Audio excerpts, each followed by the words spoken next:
Like call to order a regular meeting, city council for the city of Rio Downs. Is 5:30 p.m. on March the 9th of 2026. Call. Motion. Volunteer for the pledge, I think. I would love you want me to take it. All right. I pledge allegiance to the flag of the United States of America and to the republic for which it stands, one nation, under God, indivisible, with liberty and justice for all.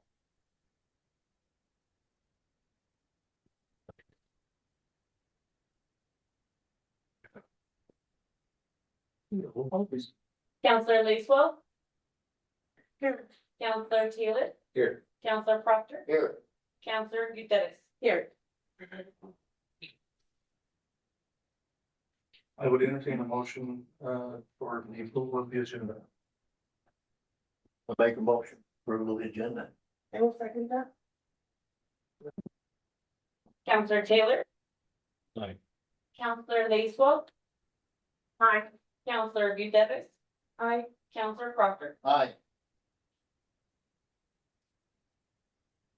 Are there any items on the consent agenda that anyone would like to be removed and discussed? Okay. If not, I would entertain a motion to approve the consent agenda. I'll make that motion approve consent agenda. A second. Counselor Gutierrez. Aye. Counselor Proctor. Aye. Counselor Taylor. Aye. Counselor Lacewell. Aye.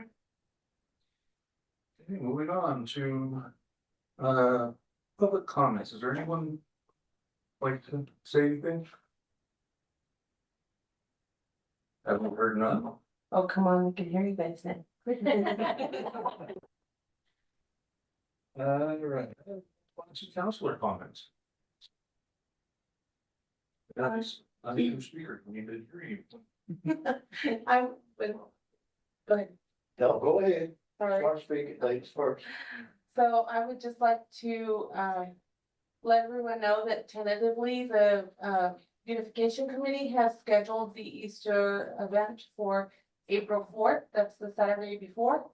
And hopefully everybody can come and participate. We do need volunteers, so if anybody knows anyone or wants to volunteer, please give me a call another time. Thank you. Yes. I'd just like to remind everyone, since we've got a real big audience, that thanks to our new mayor, our new councilors, that we've got more accomplished and done in 2 months of this new administration, with 2 seasoned councilors still at the table. To have, at the end of June, we'll have 2 years of our audit completed. And by the end of December, we'll be caught up and hopefully be able to ask for our capital outlay. And a lot of this is diligently responsibility of our mayor for being here and for getting the job done. And I'd like to thank you for that. Thank you very much. Thank you for all you're doing as well. Any other comments? No. Councilor Lacewell? No, I don't, thank you. Okay. Yeah. Well, moving on to mayor's comments. I'd like to start off by saying we've been going to some meetings lately and getting more and more involved. We went to a interagency recovery coordination group meeting this last week and with 4 of us that went. And I got a comment from one of the county commissioners that, wow, I'm used to seeing this kind of response from you guys. So I think we're starting to get noticed a little bit and hopefully be able to interact and participate better as we move forward. I also went to a CERTPO meeting in Clovis this last week, and it is dealing with roads and monies and projects and that kind of things on a state level. Interesting. I'm glad that they don't have them very often because Clovis is a long way away, but it was an interesting meeting. I'd like to also let everybody know we've got some birthdays from within the city and we've got some anniversaries coming up. I'd like to acknowledge some of those people. We have two people with birthdays this month, Patricia Valdez. There actually was one on the 26th, so have do a cake or something for them. Anniversaries, we have Miguel Gallegos Flores, has 2 years service. Ernesto Navarez, our newest officer, has a year on now. Officer Pendergrass, who's in the academy, has a year on as well. Mike Snowden with the water department has 11 years. And Donna Miller, God love her, she's got 16 years. So, that's The villain. yeah, she's a wonderful part of our city family, so. That's what I have at the moment. We're busy, we're moving forward, we're getting things done. We'll be coming forward with, some things here shortly, and so stay tuned. All right. Moving on to new business. Each item is listed for discussion and possible action. A would be approval to pay prior to your fiscal year 2025 invoices for Staples Advantage in the amount of $2,192.32. Very glad. Yes, ma'am. I make a motion to approve and pay for our fiscal year 2025 invoice for Staples Advantage in an amount of $2,192.32. Thank you. I got that.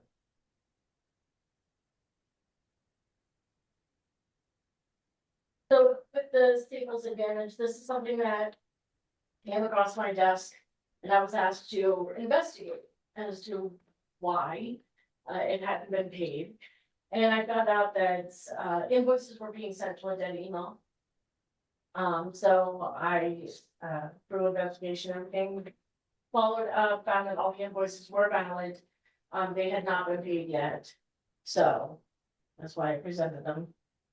Yeah, so it just took a little while to get the investigation done, but I've been working on trying to clear up all of that stuff, and hopefully this is the end of it.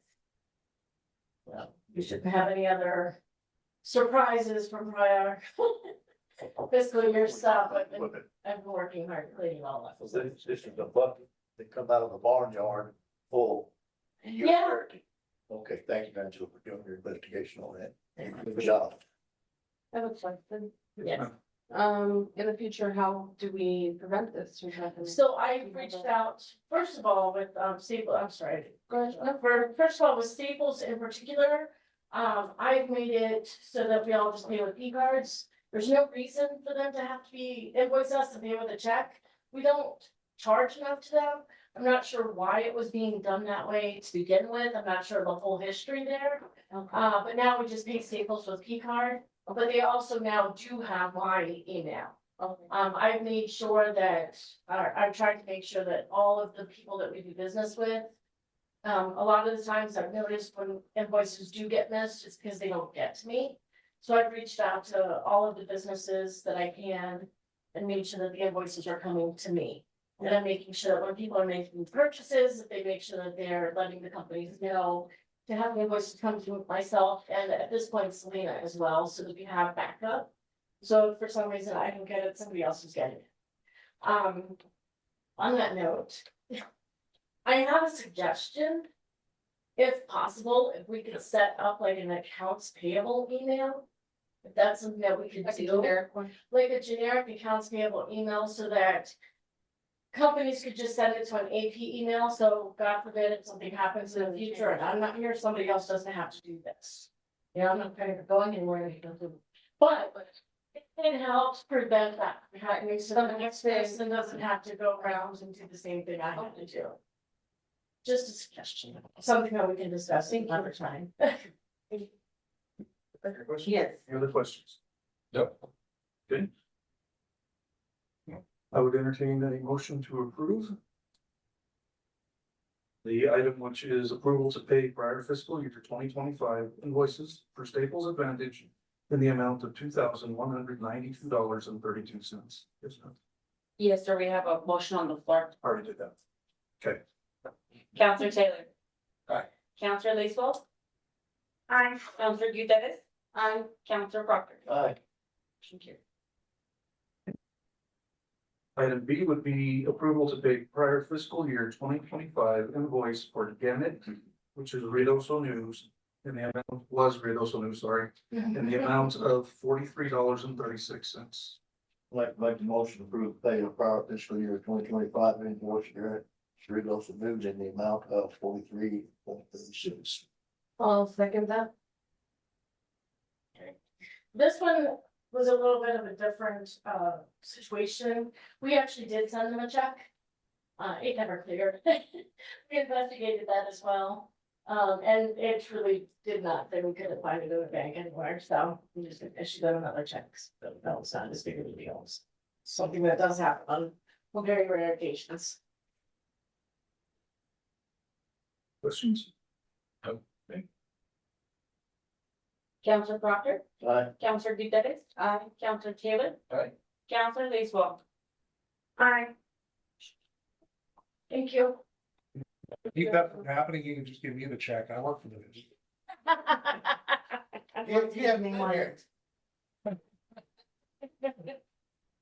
Moving on to item C.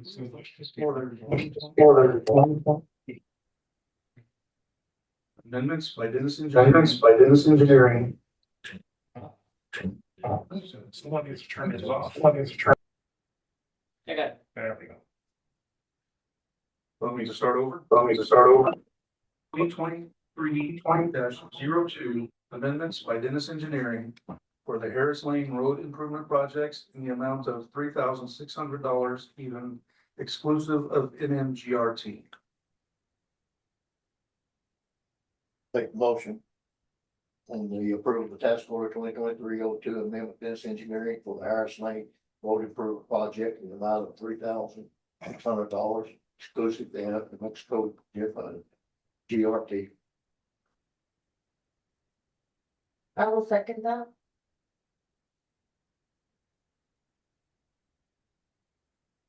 Joey, are you available?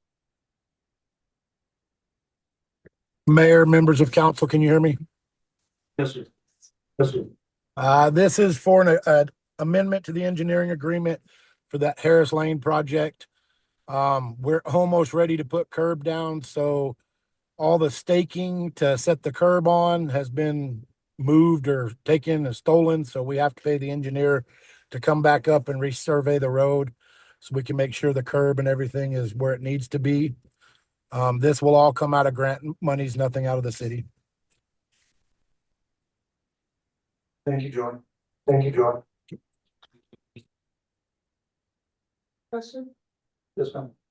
Joey, what is the approximate time for this? Between having it surveyed and actually putting it down?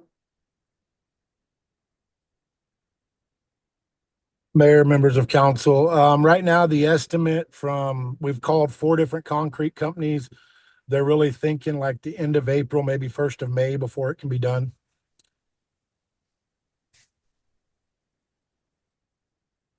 Okay, thank you, Joey. Any other questions? Why is it now exclusive for first receipts? Is that compliment, something like this? Can answer that. This is through a grant. Okay. Any further questions? Counselor Lacewell. Aye. Counselor Taylor. Aye. Counselor Gutierrez. I, Counselor Proctor. Aye. Okay, moving to item E, confirmation of the appointed member to the Parks and Beautification Committee of the City of Reynosa, Venice. Mayor Scott, Yes, ma'am. I move that we confirm the appointed member to the Park and Beautification Committee of the City of Rio Grande. Thank you. Second that. Any discussion? I have a comment. Go ahead. Ms. Moreno has previously served on this, committee. She is just doing the formality of it. She had initially thought she was not going to, participate, but she changed her mind when she can, so. This is what Thank you very much for. we've reconsidered us. Is there any history to that? Is that, I guess that's a good thing. It's a really good thing. Diane brings a lot of knowledge in fundraising and she is a grandmother and mother. And she just thought that with her family dynamics, she wasn't gonna be able to. So she's reconsidered. Any other questions? Counselor Proctor, Aye. Counselor Taylor, Right? Counselor Lacewell, Aye. Counselor Dudas. Aye.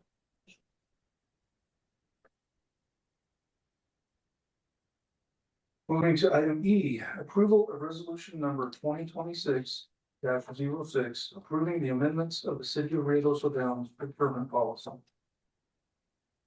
Make a motion to approve resolution number 2026 06 for the amendments to the city of Ruidoso Downs procurement policy. I'll second. From what I understand, this is items that the state has changed on us or changed from the procurement.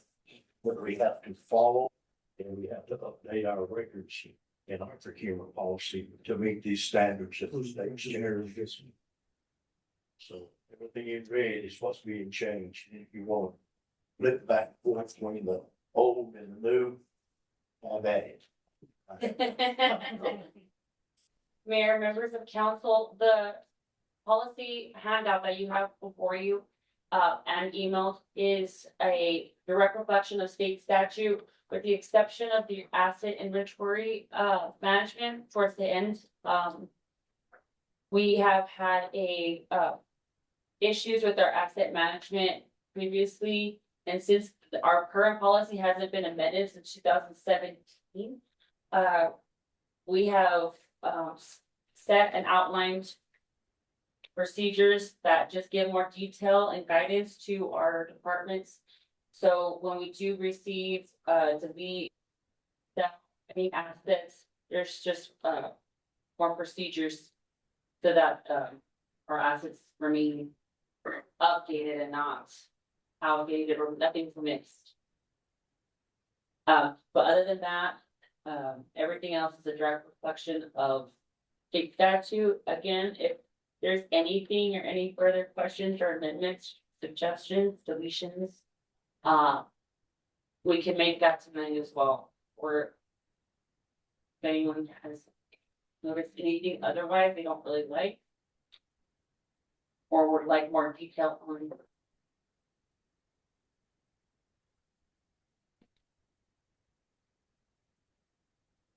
So what they're saying on this, it says, on this one, the highest department at the end of each fiscal year should conduct fiscal inventory. Movable, shutdowns, and equipment, ignore, and $5,000. So what they've eliminated, I think, is how many batteries you got, how many nuts and bolts you got, the washers and all that. All the BS that they had put into it last year. Yeah, so there's a threshold now. Outstanding. Also, it gives a little bit better direction for the department heads of for state statute. We're required to do an internal inventory every year. And so we're not repeating the same audit finding. This just gives a little bit more guidance so that everyone is on the same page and what to do when they sell a vehicle, a trade a vehicle to a department, things like that, so that everyone knows what in fact they have as theirs. And something else on it, or something I've always been kind of stuck in my craw for a long time, and I don't know how to go about doing it. I'll talk to Joey about it. But when the police department sells a car, finances off that sale, go back into their budget. Same with public works, it goes back into their budget because they have a budget for that item. So I think they should get any benefits from the sale of that item back into their budget so that they can move forward with that. Agreed. We'll address it when we get the position filled and start moving forward. Start moving forward with it, I understand. So where does it go now? To the general fund? The general. Going into general fund, yes, sir. And also what we put in the language was to have copies to be admitted or given to the human resources to put on our insurance. If anything is bought and no one is telling Donna and if they get in an accident, we can't claim it because she didn't know, you know what I mean? And it's not her job to ask the department. So that is something that we have to make sure we're doing our diligence. Let Dawn know, give her a copy, and we put in within 1 week of the change. So you get rid of something, it has to come before council. She gets more of a catches wind of it, but just the procedures and I think at our next supervisor meeting, we'll have some. everyone, yes, Over. everyone will be issued a copy and whatever amendments are adopted this evening. Would that be easy to track if the receipts are turned in to Angela for recording? And that way you would know if you bought a chainsaw. That chainsaw has got a paper trail from where it was bought, and it comes in to be paid for. Then a copy of that receipt could be given to, Right, but it's more like the cars, like, so our equipment isn't insured, well, like our vehicles. That's Anything over being- $5,000, right? Right, but like for insurance purposes to Donna, it's more of the, like the vehicles. Vehicles or anything else that we have insured that she has to add to our insurance so that we, if anything. You know, Lord forbid happen, we can make a claim on it. Right. So like Angela doesn't have to give receipts to, or whatever happens to like a chainsaw, like we don't insure our equipment, so. but if it's My knowledge. if it's in a vehicle and gets damaged, it's supposed to be insured under that vehicle's insurance. Donna would be able to, take care of that, yeah. Within 1 week. You say that, science stuff's not insured. Isn't that generally covered under a blanket policy? Yeah, it wouldn't be Yeah. specific, but, Yeah, right. Natural disaster. Then that brings up something else, inventory, only over $5,000. How do you account for half a dozen chainsaws if they're not being inventoried? well, that's why we're putting this in, so if they are inventory. Our insurance will cover everything, but yet the turn-in asset list, if it's on the list, she can't, you know what I mean? But that $5,000 cutoff, that seems pretty high. Cause there's a lot of little items that could add up. That are under $5,000. The state requires 5, so we just mirror image, yeah. I think that would put the responsibility on the director next to properly inventory all Maintain. assets. I mean, that does get absurd at some point. And that's the minutia is what they're trying to exclude, so they're not counting each bullet individually or each bolt individually. Exactly. How many fans do you have in your house? A lot less. Right. Had a purge a few months back. Any further discussion?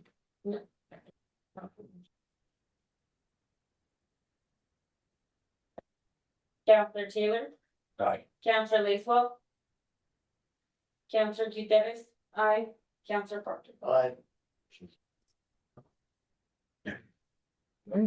Moving on to item F, approval of resolution 2026 07, approving the amendments of the city of Ruidoso Downs personnel policy manual, chapter 4, rule 411 and rule 413. I'll make a motion to approve the resolution from 2026-07, approving the amendments to the Ruidoso Downs personnel policy, chapter 4, rule 411 and rule 413. Second.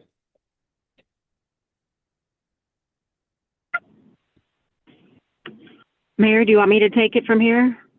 Yes, ma'am. Okay.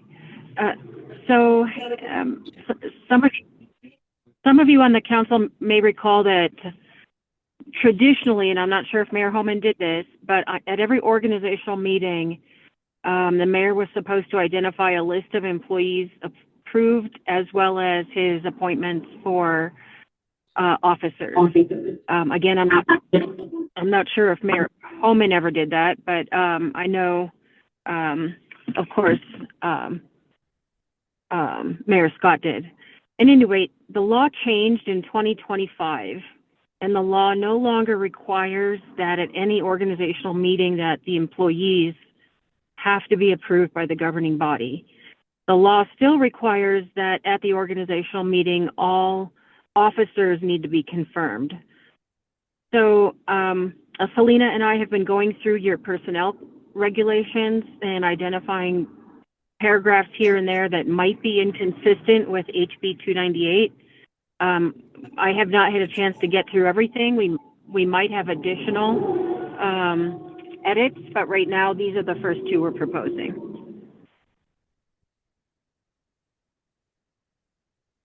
Any questions? Mayor Scott, Yes, ma'am. this particular amendment, this is just really specific to the hiring of new employees. It has nothing to do with the organizational meeting. And my experience in the past is, and counseling, this is directly to you. Anytime we give up some of our power in a situation like this is an opportunity for abuse in the future.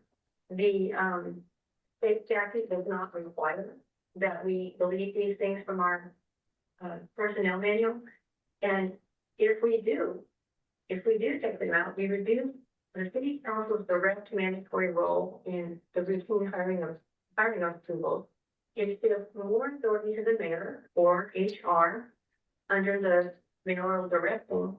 And we're actually giving us some of our own responsibilities. And my recommendation is that we do not approve. Thank you. There, I think where this is coming from, whether we like it or not, this is something to do with, if an individual is, say, for some reason or another, had a bad life when they're 16, 17 years old, he's 23-year-old going around and come before us to be hired, then you have a little bit of animosity to go against hiring that individual. That being said, I think that anybody should be given a second chance. The second chance being that's your last chance. And I think this ruling here is trying to take the everyday business away from the counselor. A director that wants to hire someone, this is getting the everyday business of that director hiring an individual, and we're not supposed to get in the everyday business of the employees. So I think some of this is where some of this is coming from, and I'm neither for or against it. It's one of those things. If our attorneys went over and seen that, and I'm sure that we are well within the statutes of the state and what the state is looking at. The state stopped us from letting someone go on the organizational meeting. And if a man's got 15 years experience on the job and everything working for the city, we come in and he's done something wrong one time, had his hand slapped, he's over it, then we fail to pass him as an employee, he's fired. After 15 years working for the city. So I think that's why the state went in there and stopped them. And if they look on and read more into it, there's no more malfeasance with against the mayor on not bringing names and stuff. But there's little things that's changed in the state that we cannot change. Now, I don't know whether the states went along with this or not. I haven't looked that far into it. But I'll rest on that note. Anything further? I have questions. Yes, sir. Dan, it's Councilor Taylor. Had some Yes, clarification. sir. Okay, Sure. the first one on subsection C, where it talks about malfeasance. The last sentence says failure to fill a vacant office shall not constitute malfeasance of an elected official. If that goes for the mayor or council members, is that correct? Failure to, let me read it real quick. Failure to Yeah, fill a vacancy. He's speaking on the agenda memo. Yes, well, believe me, I am more familiar with this language than probably anyone in the state of New Mexico because I was tasked with defending Mayor Holman on this point, right? So I call this language in here the Ruidoso Downs, New Mexico Municipal League amendment. And what the league proposed when they made this change to the law was that if the mayor hires somebody and the governing body fails to confirm, which they can fail to confirm, but as you all have lived through, despite your failure to confirm, the mayor can keep that person in that job, okay? Now, what the league decided to say and how they changed the law was, yes, the mayor can keep that person, but you may not sue him for malfeasance in office because that person is still there and not approved by the governing body. So it's really it's a very odd development in the legislation. Like I guess what it's saying is the employee can stay, mayor gets to appoint, but you can't take him out, you can't remove him from office for failing to get governing body approval. Okay. Now, the flip side of that, if, the mayor can't prosecute the governing body for not approving. Is that correct? Mayor, councilor, absolutely not. I couldn't imagine that. Okay. Mr. Scott, Yes, ma'am.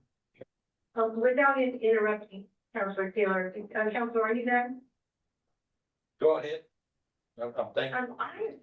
I'm a little confused. So what I'm looking at here in California, where I'm at, is a resolution approving amendments to the city of Ruidoso Downs personnel policy manual. There's nothing on this resolution regarding malfeasance or, the organizational meeting or anything that the, municipally we're focusing on as far as like thinking state statute. We're looking at a resolution specific to our Ruidoso Downs personnel policy manual. I'm not sure why there's other discussion going on, but this resolution to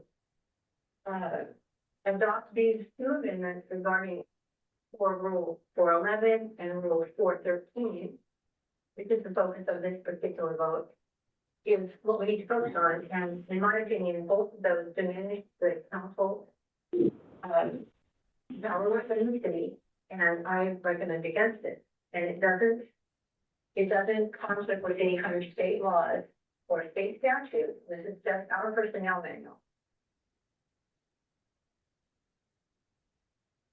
And Is there, Mayor, councilor, is there a question? I'm sorry. I have another question. Go ahead, Councilor. Ms. Winter, on the next item, as Ms. Blacewell said, of what we're actually voting on here. There's a sentence, part of the sentence crossed out and then another sentence crossed out. Reading these a few times, what I get out of it is just a clarification of language. It's not actually changing anything. And correct me if I'm wrong on that, but the way I read it, the governing body still has the authority to approve or disapprove, even after the change. Ms. Winters? Are you, councilor, are you referring to, which section are you referring to? 411 and 413. This- 413 directly. Okay, so that's the strikeout of the governing body must approve the appointment of all applicants prior to the start of employment with the city? Yes. But the Okay, first so, sentence- go ahead. First sentence says that the governing body gives approval to a recommendation. So is that just eliminating duplicate language, or is it actually changing the facts?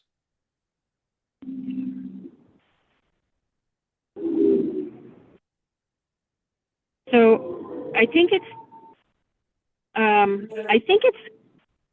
it's kind of cleaning up some duplicity in the language. right? I don't, it's not completely consistent with state law.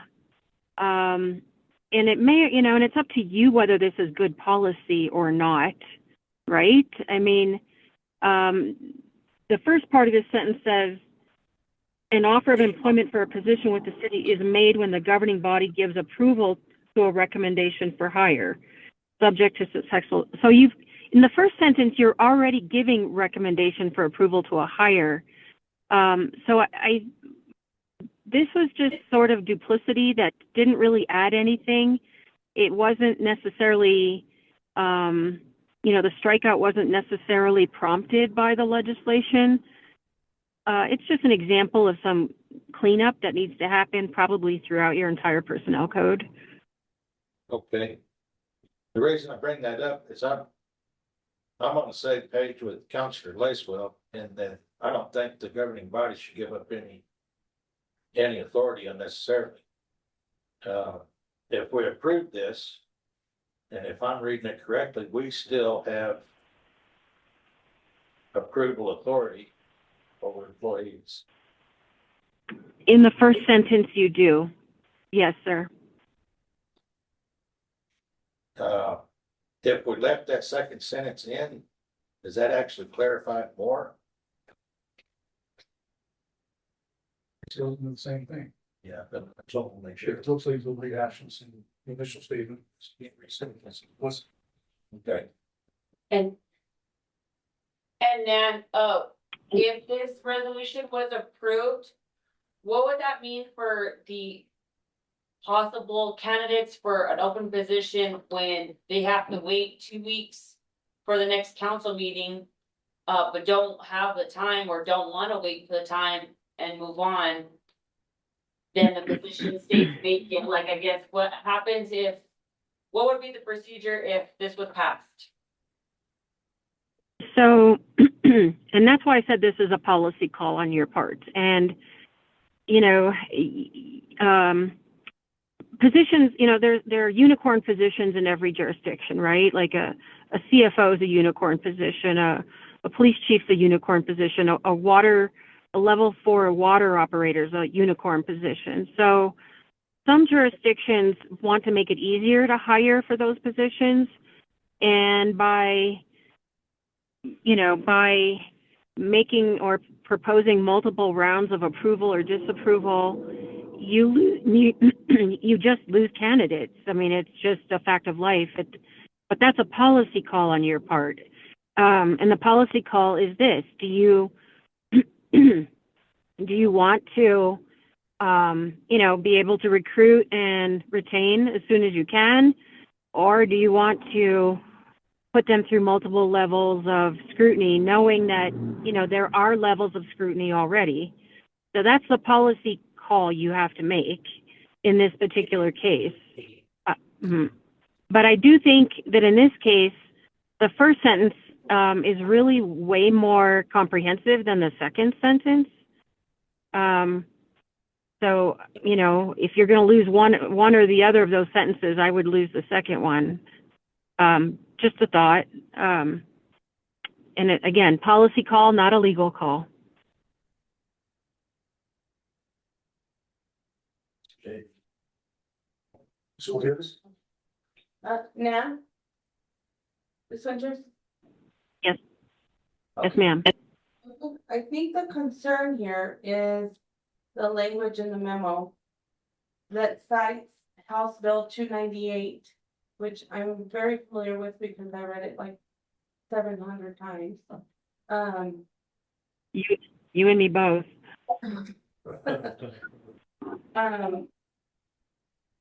So we understand that this adoption happened in 2025. I don't think we quite understand how it is relevant to Rule 411 and Rule 413. So, Mayor, Councilor, so Selena put together the approval memorandum, the agenda memorandum, and I think she was just putting in context, right? Just sort of setting the stage for what did change.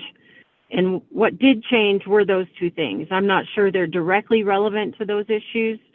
But it just sort of set the stage. We also have probably more review to do, all resulting from HB 298. But I think it was just context, and nothing in HB 298 actually compelled these changes. Although I would have to say that nothing in state law or in HB 298 compels the mayor to, or compels the governing body to approve before an applicant can start. So that is a policy that's in your current personnel rules. I would have to say that it's not consistent with the municipal code, state statute, or HB 298. But that is currently your policy. And I think what administration is doing here is requesting you to change that. So, Yeah. just to address, mayor, members of council, just to address your, with the relevance to it, it's, this came up, we have quite a few bit of positions, as you know, that are open. And so that process came up. Well, we just recently had an organizational meeting saying you didn't have to confirm it, and that's what prompted it. It was making sure that, like Ms. Winters had said, making sure everything is consistent, making sure we're not behind the 8 ball here. Again, this is what we brought forth. This is something we found, it's just another one of those inconsistencies. Should you not want to adopt it, I mean, it's at your discretion. There is no, nothing else that, like trying to promote this is what I'm trying to say. The only advantage that we did find, like I said, again, we have a position, we put it out, we find the ideal candidate, and it's happened, Donna can attest to that. They get the offer, well, they said, well, you have to wait until, in the next council meeting. Well, if this happens to be whenever that timing is, whenever your offer is, and whenever the council meeting is, can you hold after that 3 weeks? Some of these people, I mean, most of them paycheck to paycheck. And it's like, well, I can't wait that long, and they get a better offer because they are worse the position, they find something else. So that's the only advantage we did find with it, which is why we brought it forward. But again, if it's not something. Go ahead. Mayor and council, let me add to what Selena's saying. Right now, the process, and I can't tell you what Mayor Homan did, but in this case, you have a mayor who is, he's going to respect your current ordinances. He's going to respect state statutes. Not to say that other mayors didn't. I'm just saying. But right now, this ordinance does call for you to pre-approve any of his hires. That is more onerous than state statutes. And you have to think about whether or not that is to the benefit of Ruidoso Downs. That's the policy consideration. Is it to your benefit to, if you're short folks or talent, and this mayor, again, I'm sure he's going to comply with ordinance. Is it to your benefit to wait a month to approve somebody that he needs to hire yesterday? So that's the policy consideration you're facing. If you remove this sentence, I suspect that mayor is still going to present you an employee, but probably after the fact that he offers the employment, right? So, because, that's the right thing to do. So anyway, that's my 2 cents on the policy. I'm gonna read this whole thing. I'm gonna stop and explain a little bit here. We're trying to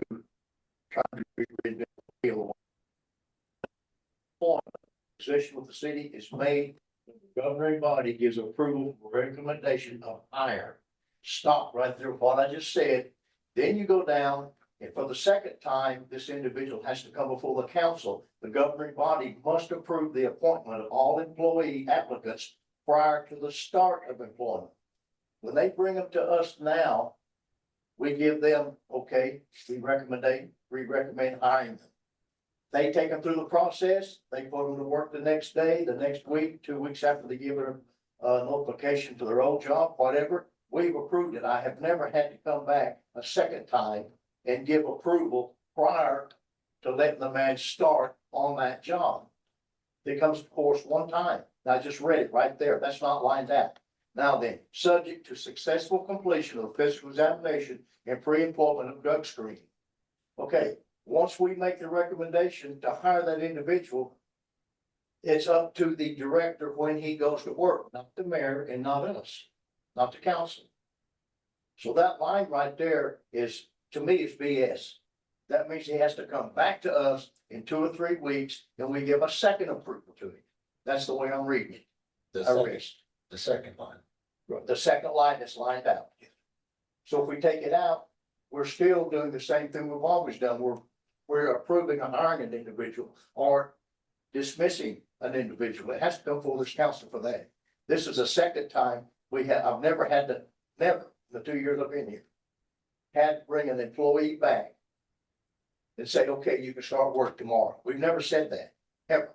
So that's a BS line, and I can understand now where the attorney's coming from, Selena's coming from, that we're not giving nothing up, because we've never had to approve it a second time. That's what that line says we need to do. That's what I was wanting to clarify. Right. So that's why I rest it there. Mayor, members of the council, Joey would like to speak. Go ahead, Joey. Mayor, members of council. So the whole time I've worked for the city, we've always had to, we pick an employee, we run them through the drug test. We let Donna know, let the mayor know, and then it goes to council approval. Then council approval, we get that, and then they're hired, which takes 2 to 3 weeks sometimes. There's been times that I've been allowed to, per the policy, make it an emergency hire where we hired them, the mayor approved it, and then it came to y'all afterwards to approve. That's kind of difficult because me and Carol Verdon always had the argument of what was an emergency. Was it a, police officer or a water guy that was emergency versus a parks laborer? But I do like what we have on the agenda because I've lost 2 guys in the last couple of years that have applied. We drug tested them, which cost almost $500 for drug test and physical. They passed that. I call them back because it's 2 weeks to get them started. And they say, man, we couldn't wait. We went to work for Zia Natural Gas because we couldn't wait that long. So it would help me out in my department if we could, with the mayor's blessing, we could hire them and move on. I'll rest at that. So my feelings on it are, having lived the same like Joey has for several years, and being in the positions where we were needing people rather quickly. And I don't think it was ever policy, I think it was practice. But we could beg for it was called an emergency hire from through Carol Verdon. If she deemed it necessary and approved it, then we would do the pre-hire and then they would come in after they started. So, Joey's got something and the project's now needs to be done. If we need not for 2 weeks, well, in 2 weeks, they would come forward and say, look, this is the guy. He did an emergency hire for this reason, this exigency, and this is the job he's doing, he or she is doing it. And so we'd like to further recommend that we move on with that person. And so that's kind of how it was done. Again, I don't think it was ever policy. I think it was just It's procedure. extension. Okay. Mr. Mayor, if I may. Yes, sir. Mayor Scott? Yes, ma'am, just a moment. So I want to tackle on what Joy was saying, and I think I'm a perfect example of applying and waiting almost 3 months to be hired. Not knowing what was going on in administration at the time, but I applied in October and it started to the end of January. So I think this is something we should seriously consider. Let Council Lace go ahead and comment on. Council Lacewell. So on Joey's point of an emergency hire is a good workaround. the way this is written and taking those lines out will reduce the city council's direct role in routine hiring approval. It will definitely shift the authority away from the city council and to the mayor. Perhaps, councilors, we should have a workshop where we can look at this in depth and not even vote on this today. I was calling this until we can have a workshop and discuss whether or not we really want to change our policy and going to reduce our authority. And that's Yeah, okay, to answer Deputy Chief's in there.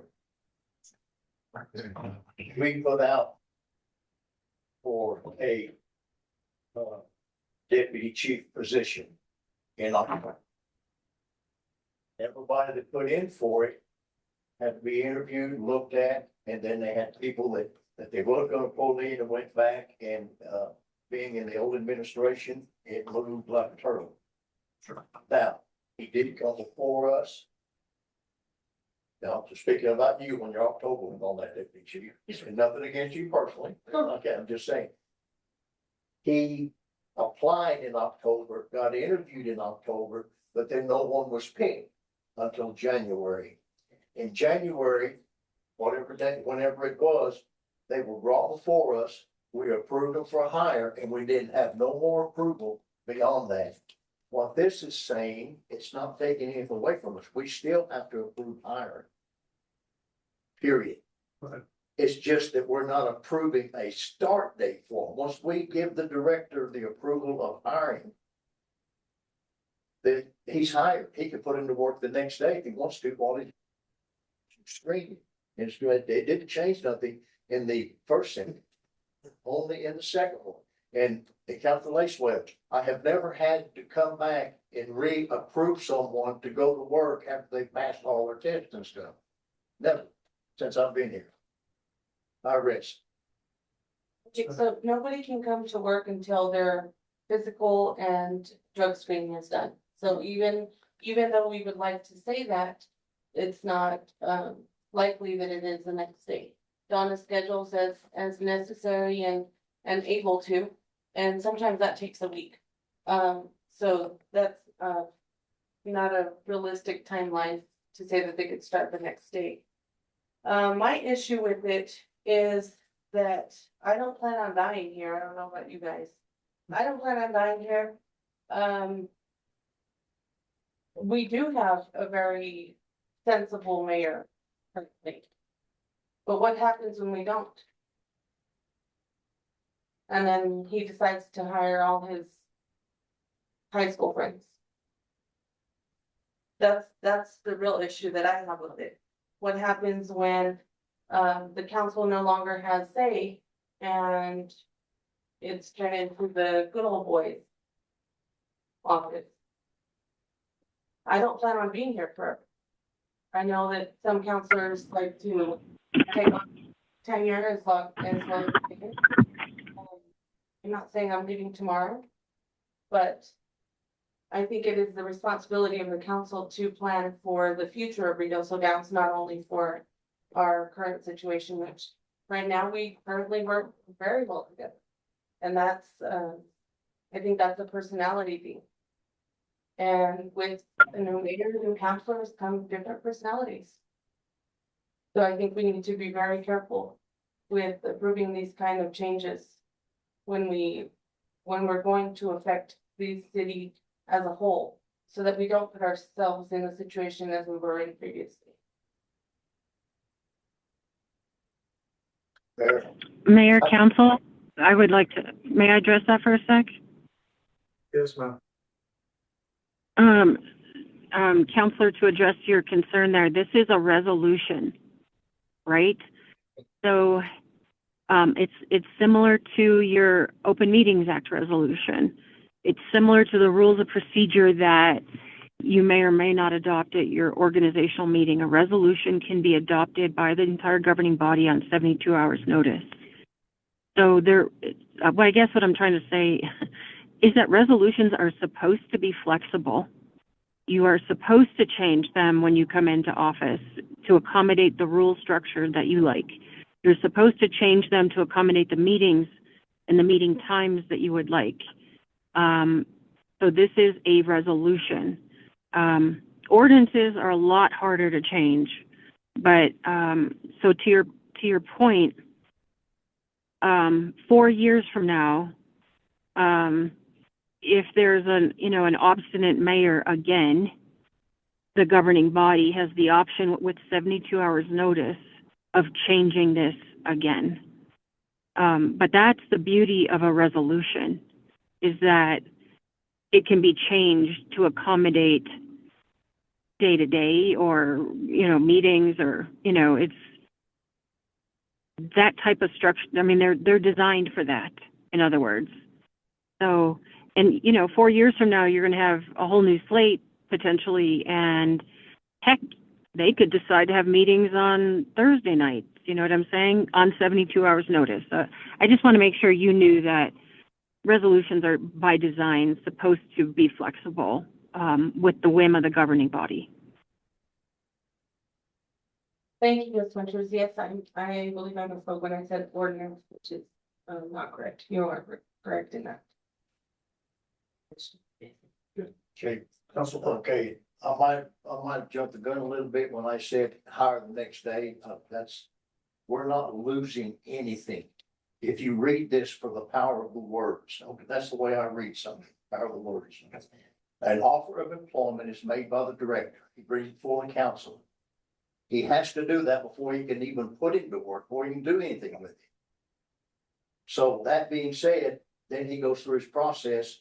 After we bring him in, and then it says here, subject to successful completion of a physical examination. They start all that after they come before the council. First time we say, yes, we approve your recommendation for hiring this individual. That's where we end it. We don't go into a second and say, okay, you can start next week or you can start next month. We don't do that. We just give them the authority to hire the individual and we're done with it. So this sentence here is meaningful. It's not taking anything away from us. We still have to approve by the governing body of a recommendation for hire. That's not lined out. That's still there. It's still the law. With our resolutions in this resolution for the city and who we hire and don't hire. And if everybody just, Yes, ma'am, just a moment. everybody's trying to read this like we're losing something. We're not. We're doing the same thing we've always done. They bring an individual before us that they want to hire. I'll make a recommendation to hire him. It goes through, all the council approve it, one disagree, whatever. And that means that he go to work once he passes his drug test and all that stuff. They can't put him to work the next day like that. So that's what it stipulates here. Nothing else is lined out with the exception of the last sentence. And the last sentence what it means, if we follow that last sentence, that means we give them permission to hire them. Then when they pass their drug test and everything, he come back and say, can I start him next Monday?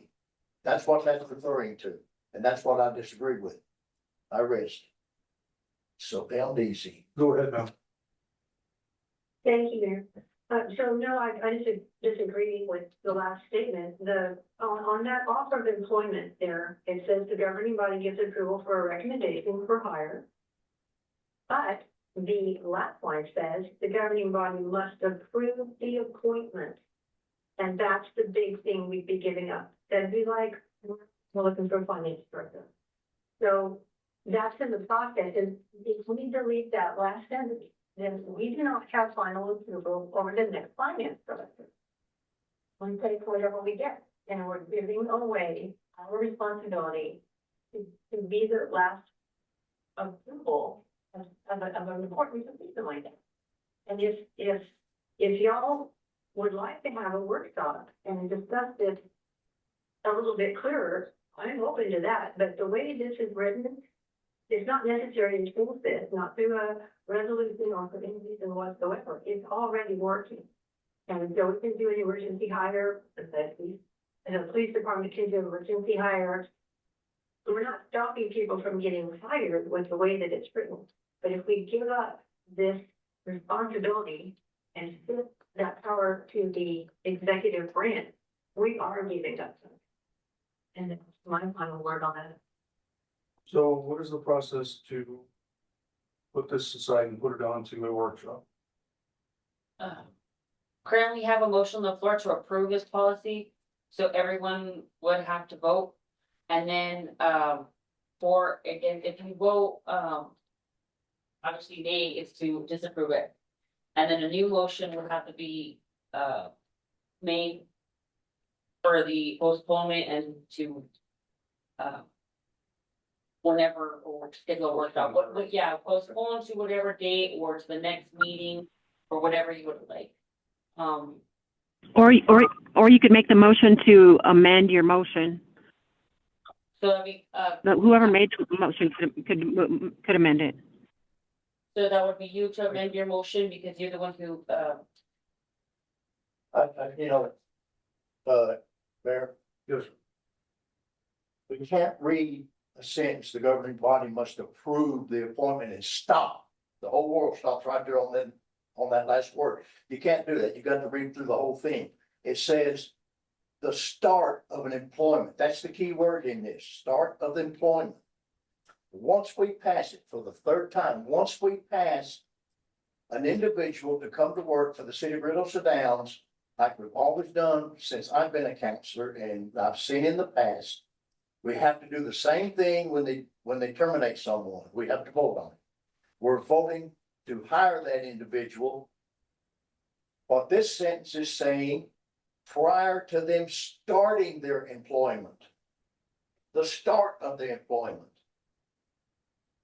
So that means they got to come back to us to get approval for him to start on a certain date. The rest of it stays as it is. They still come before us. We're not giving anything up, and I don't see where everybody's saying we're giving something up. We're not. This is something you put in there that I've never done since I've been a counselor, and that I don't know of anyone that's done it since they've been a counselor. This is not hurting anything. This is not saying the mayor can go and appoint a person, put him in the finance director position, and then come to us 2 weeks later to hire. The state statute doesn't say that. State statute says we must approve that position. And this is not talking about appointed positions. This is talking about hired individuals. So that's my final note on this. I don't think we need to go into any special meeting and discuss it, because we're going to be doing the same thing we're doing right now, back and forth, back and forth, back and forth. If it passes tonight, it passes. If it doesn't, it doesn't. I rest. so Counselor Doctor, I'd like you to cite the state statute that you're talking about, or ask me and what state statute you just cited. I don't know of one. Maybe I misread that, okay? And I will admit, I don't, my brain doesn't work like a computer. I can't just pull it up and hit a button and it just pops out. But I do believe it stipulates that the governing body must approve.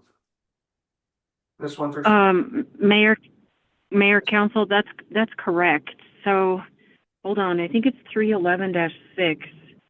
And I'm not a computer, but I'm in these things every day, so hold on. So 311-5 is the one that changed regarding to the organizational meeting and what must be presented there. But 311-6 is the one immediately after that. Hold on, give me a sec. Okay, so immediately following 311-5, which we just read, that's the one that speaks to, at every organizational meeting, the mayor has to present his officers. And it used to say he also used to have to present all of his employees. 311-6 says mayor authority to appoint, supervise, and discharge employees. Hold on here. Let me get to the exact language.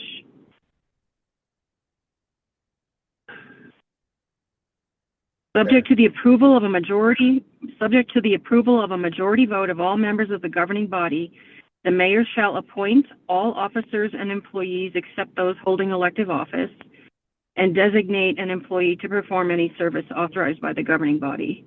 Mayor also has the authority to appoint temporary employees as required for the proper administration of municipal affairs. Then it goes on to say that only the mayor shall supervise employees examine the grounds of complaints against employees and stuff that's not really relevant to tonight. But state statute gives you the authority to do what you need to do in the first sentence of that particular regulation. So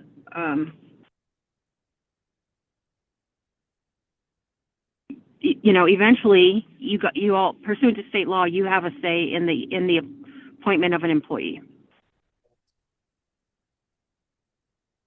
So bottom line is, I'm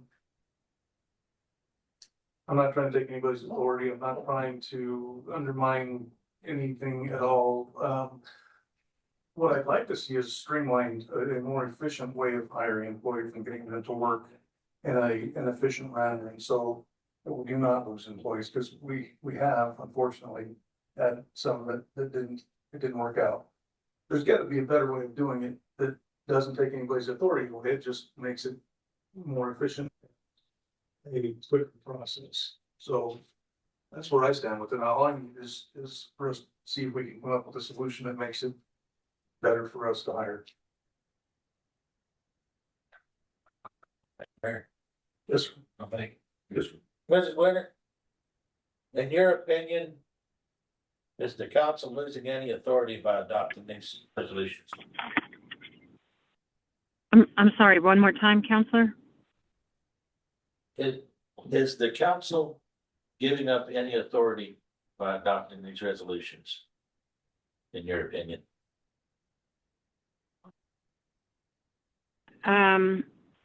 Mayor, Council, that's a tough question because, I mean, you already have authority under state statute. You have authority that reflects state statute in the first sentence. And elimination of that second sentence, I use the word superfluous. That's, you know, it's a legal word. It's probably 6 syllables. I don't know. I haven't counted, but it's an unnecessary second sentence. So in my opinion, you have power of state statute. You have the power in the first sentence. My position is that what is in the second sentence is superfluous. Does it add a layer to the hiring process? I think you just heard Mayor and Selena and Joey and DC indicate that the answer is potentially yes. So, you know, to me, it's just not necessary. I think maybe the key word in there that's basically all I'm concerned with too is appointment. Does this in no way affects the appointment of the executive officer? No, state statute trumps this ordinance. So state statute says that mayor can hire subject, you know, mayor can appoint subject to governing body. So, you know, that is state law. That's golden. That's the golden ticket right there. Again, to me, there's a bit of an inconsistency embedded in this particular regulation. But, you know, I would not ever recommend that the mayor disregard state statute. And it's pretty crystal clear that all employees, and I think the state statute is just a little more vague. Let me go back to it again.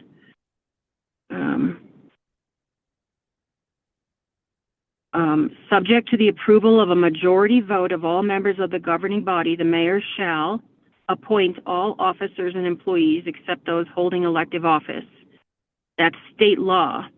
Then you go back to your regulation, and your first sentence in that regulation addresses that concern. Okay. Feel comfortable with that. Councilor Lacewell, how do you feel after that clarification? Thank you, Counselor Taylor. It's my opinion that the way it is right now is just fine. I don't know why we're wasting our time. I don't know why we want to waste the paper to reprint it. I do feel it would reduce our direct and mandatory role in hiring approval. It will give more authority to the mayor, that means his authority away from the council. And in the past, that has been a problem. We're lucky right now that we've got a great mayor, it's not a problem. But as Councilor Gutierrez mentioned, it may not be that way in the future. And to screw it up now, like the previous counselor did, to us in that when we were told we couldn't put anything on the agenda. I mean, that was contradictory to the Constitution. But because it was in an ordinance, we had to obey it. And thinking that to me is not a necessary thing to do. I think we just need to leave it alone, let it go, and it doesn't reflect what our attorney has just read to us about the city statute. I don't see that there's a need to think it. Thank you. Yes. Okay, so I know that we are all focused on 413. 411 does remove as a presentation to city council. Again, we have the mayor that we wanted, not we needed. However, in the future, I will probably beat this dead horse until it's dust. Is the fact that when we move forward, we don't know who we will have. And that's my biggest concern. Ms. Winters, you may be able to answer this hypothetical question.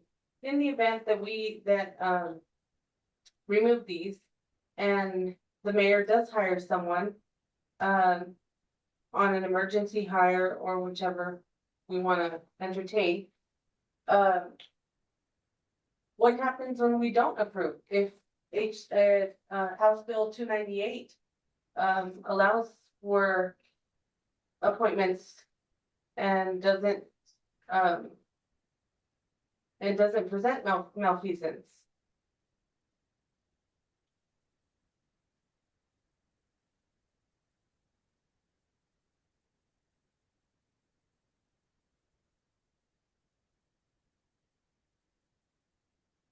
Yeah, Oh, I'm sorry, Mayor. Was that a question for me, Counselor? Yes, it was. Oh, I'm sorry.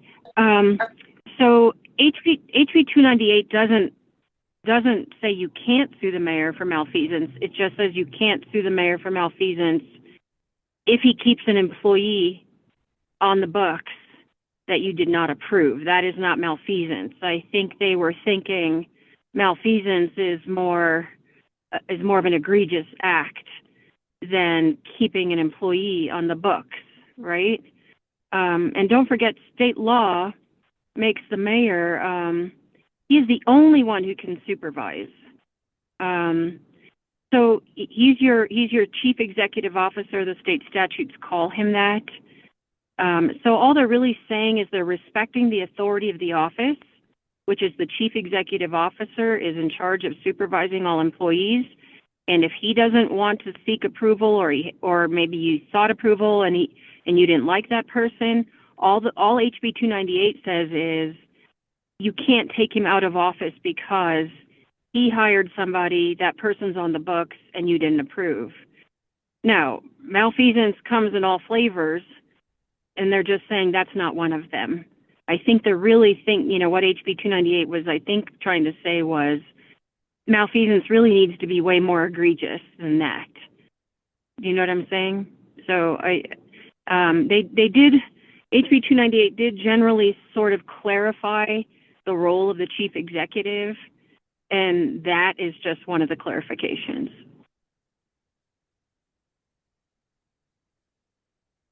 Thank you. Yes, ma'am. Mayor. Now, so the way it's written now, the process would, if it just hypothetical, if it was approved, the process would be the candidate with the highest ranking with human resources is forwarded to the mayor. The mayor goes and says, okay, you're hired. You made the qualifications for your physical and your pre-employment drug screen. Okay. There's you start for a week, but council meets next week, so they start. Then at the next regular meeting, which you just read in state statute, then they confirm or not confirm the appointment. If they don't confirm it, then that person is let go. Is that correct? You know, that's kind of that's the way it would work, right? So, Still, the language in 413, the offer of an employment, so they would start before governing body gets to it, but they wouldn't have an actual offer of employment until governing body approves it. Is that right? hold on, let me look at the language again. So if they didn't approve it, then, oh. So right now, that first sentence gives the governing body the type of authority that state statute contemplates, right? Which is an offer of employment for a position with the city is made when the governing body gives approval to a recommendation for hire. So mayor is going to make an offer potentially. Could be dog catcher, could be, you know, chief of police. An offer of employment is made when the governing body gives approval to a recommendation for hire. So the recommendation for hire is coming from the mayor. And then, of course, subject to successful completion of the physical exam and pre-employment. So right then and there, when mayor says, I would like to hire this man for dog catcher, governing body approves, that should be the end of it, right? But then you have this sort of superfluous extra language that says the governing body must approve the appointment of all applicants prior to the start of employment with the city. To me, those two sentences are saying the same thing, but it's very, very archaic. It's confusing. It's indicative of a lot of, you know, old language that's in your ordinances and your resolutions. And not just your policies, but your ordinances also have a lot of old language. So to me, the language was superfluous and completely unnecessary. And you've got state law on your side and that first sentence, but I can't say that it's diminishing the power of the council only because the power of the council was granted in the first sentence. So I don't, you know,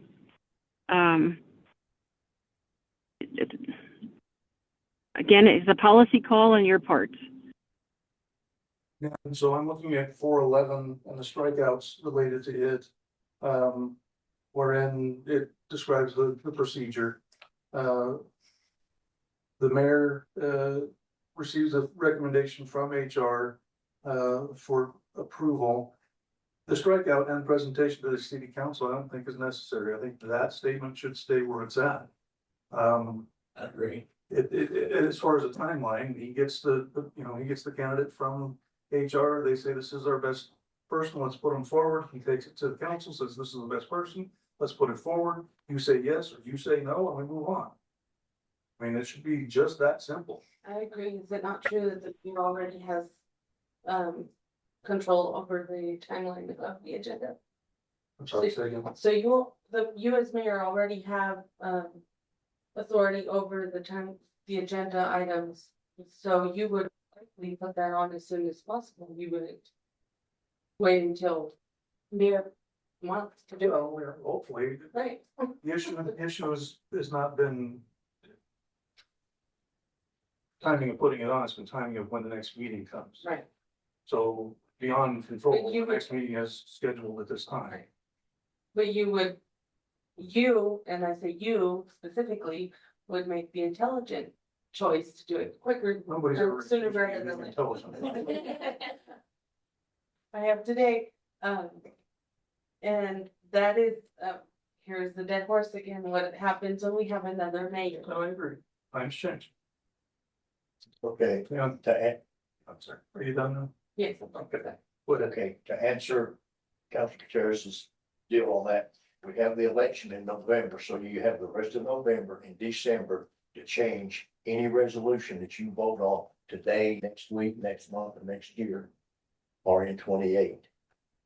And you can change that if you don't like the mayor that's gonna be sitting next to you at that election year. You can change any resolution made that this governing body is gonna make anytime. At that time, if you don't think that mayor's gonna be a decent mayor like we've got right now. I don't think the mayor that will ever have another mayor like the former mayor was. I don't believe in that. I don't believe that. It's possible, but I don't believe it will. That being said, and I still say it again, we're not losing anything because we can't go against state statutes. And I'm glad that, the attorney found the 311-6 before I did. I have a copy of it in my binder.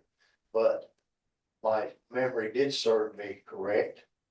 And I did push the right buttons. We're not losing anything. And if we leave this in there, that means that you have a person come before you. Yes, you can hire him.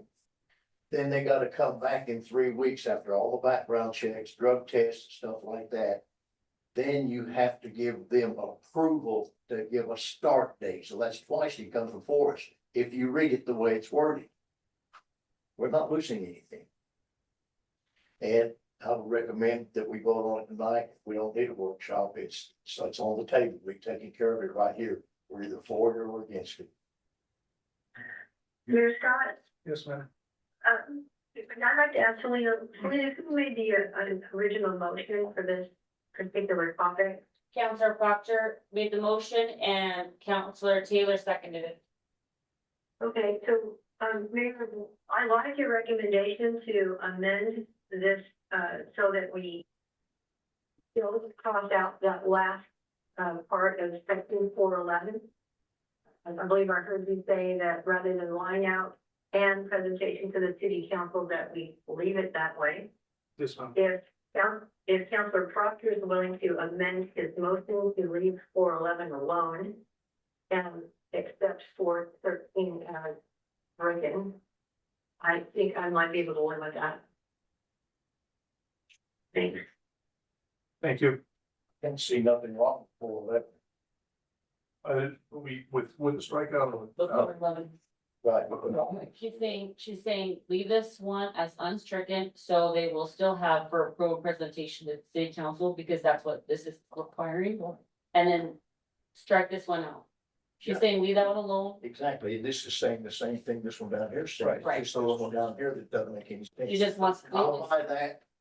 Okay.